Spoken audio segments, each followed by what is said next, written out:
Olá, pessoal! Sejam todos muito bem-vindos. Nessa aula, iremos falar sobre eletroquímica, mais especificamente, eletrólise. Essa é a parte 2, onde nós iremos retratar a estequiometria da eletrólise. Mas antes de irmos para a nossa aula, eu peço a vocês que se inscrevam no canal da Escola Online, ativem as notificações para sempre ficar por dentro quando tiver aula nova e, se gostar da aula, deixe seu like no final. Também peço que vocês nos sigam lá nas nossas redes sociais. No nosso Instagram, sempre nós estamos colocando informações sobre educação, o que está rolando aí de Enem, de provas, de concurso. E também, toda semana tem quiz. Cada semana é de um conteúdo. Então, vale a pena ir lá conferir seus conhecimentos, não é mesmo? Eu sou a Simone, professora de Química do canal Escola Online. A nossa aula inicia depois da vinheta.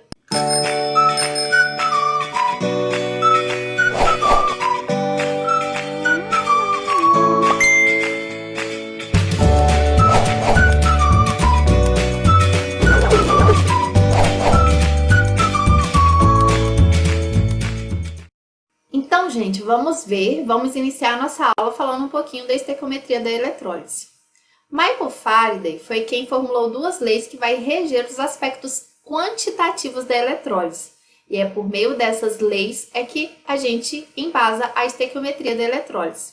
Ele relaciona a massa formada ou transformada na eletrólise com a carga elétrica que atravessou o circuito, com o equivalente grama da substância obtida nos eletrodos. Então, vamos lá.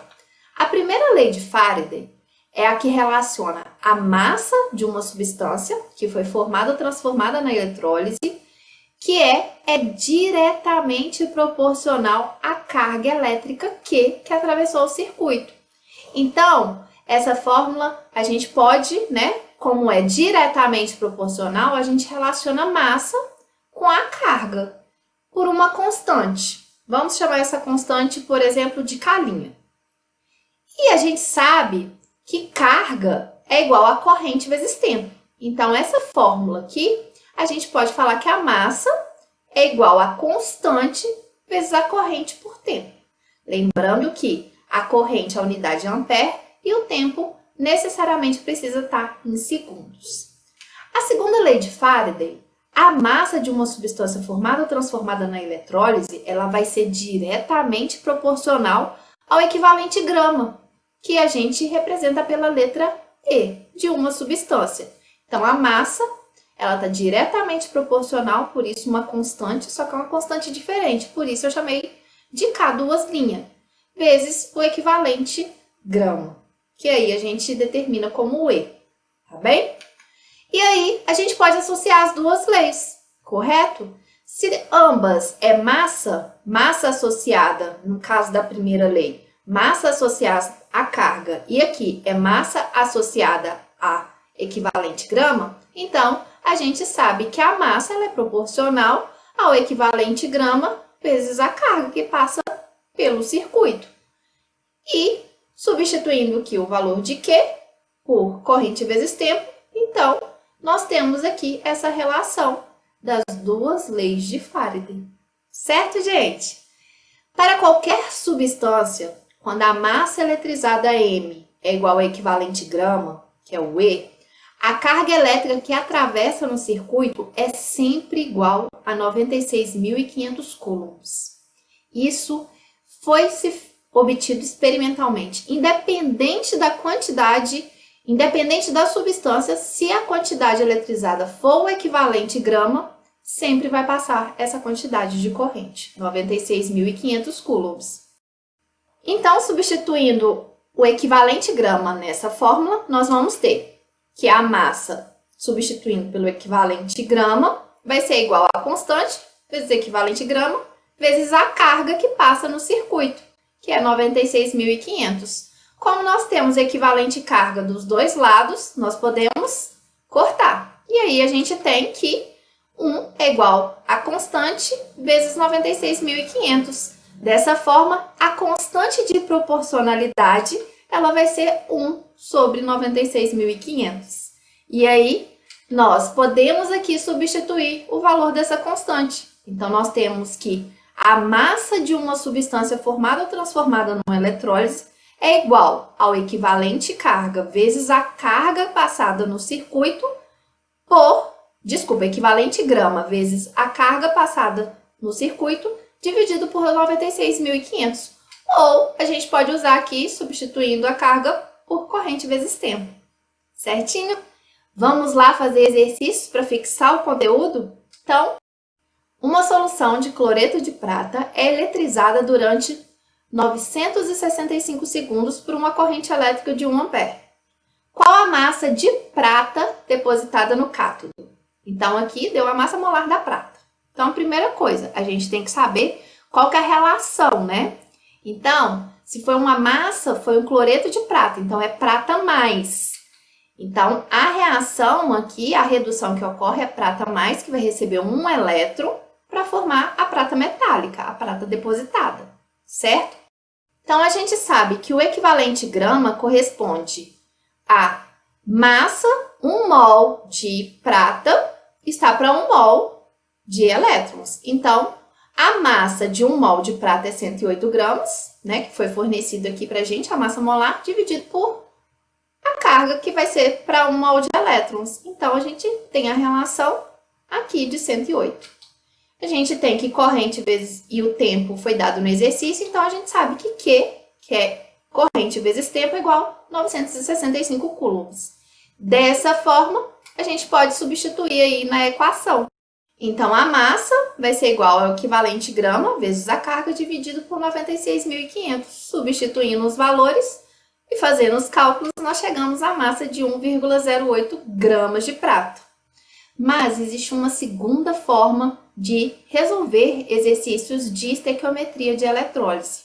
Por exemplo, você está no Enem, numa prova, você não lembra a fórmula.